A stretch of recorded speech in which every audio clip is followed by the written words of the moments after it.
Some would call it a universal human experience, being able to look up and admire the stars at night. But that simple joy is disappearing little by little, according to a local professor.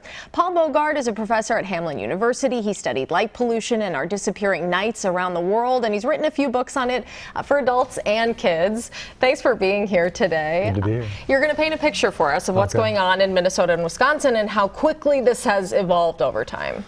Yeah, well, the interesting thing is that it's happening fairly quickly. If you go back, look at maps of the 70s or the 50s, it looks like a pretty dark place, and now it's a pretty bright place, but it's happening just slowly enough that it's hard for us to notice. It doesn't look that different for most of us from night to night. Yeah, because we're like, I look up and see skies, but there's this gradient scale that you use. Do we have any places in Minnesota and Wisconsin where we have that number one purest clear sky? Yeah, you're talking about the bortle scale, which is a scale of darkness essentially from 9 to 1, 9 being our brightest places, 1 being our darkest places.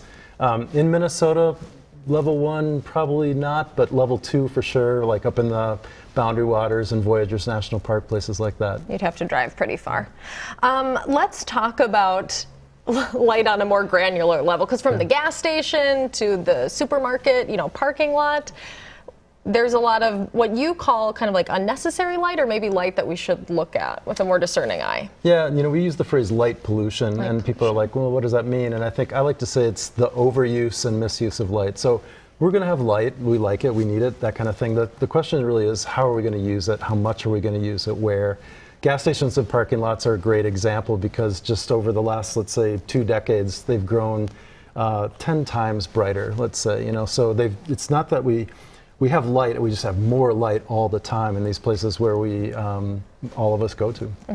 Talk about the impacts. So other than not being able to maybe appreciate a clearer sky, what else is this impacting? Well, for one thing, it impacts ecology quite a bit. Any creature that has evolved to depend on darkness, for example, is impacted by bright lights. Birds are migrating birds are a great example.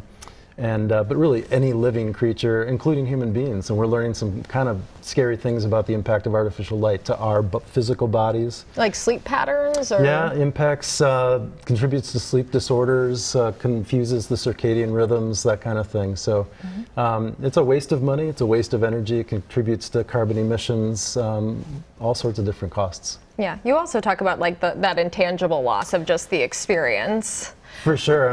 We've taken what was once one of the most common experiences, is walking out your door and coming face to face with the universe, and we've now made it one of the most rare of human experiences. I want to acknowledge the safety counter argument, because some people might be watching at home and think I want my gas station to be lit or my parking lot to be lit. But you've done some research in that area too, that maybe we don't need them to be as bright to be safe.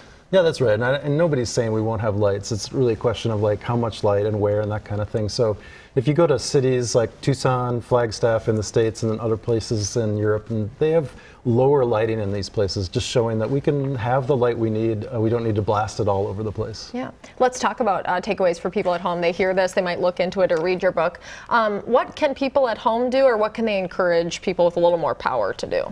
Yeah, I like to say, everybody's part of different communities, and within your community, whether it's a church or business or just your home, you might have influence over the way that light is used. And so, the idea is when you don't need light, turn it off. If you have light, try to have it shielded so it's, going down where we need it and not up into the sky where nobody needs it, that kind of thing. And it's a great issue for people to get involved with, because we can make positive change. Yeah, I like that. And people, like you said, even the next time they buy lights, don't go home and change all of your lights, because that's wasteful too. But the next time you put new outdoor lights in, think about directional light. No doubt, yeah. All right, Paul, thank you so much. And he'll be reading his children's book Friday night at 5 o'clock at the Wood Lake Nature Center in Richfield.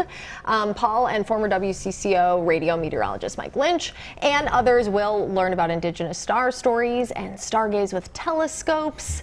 The event is free. We have more details on our website, and you can see the book cover right there.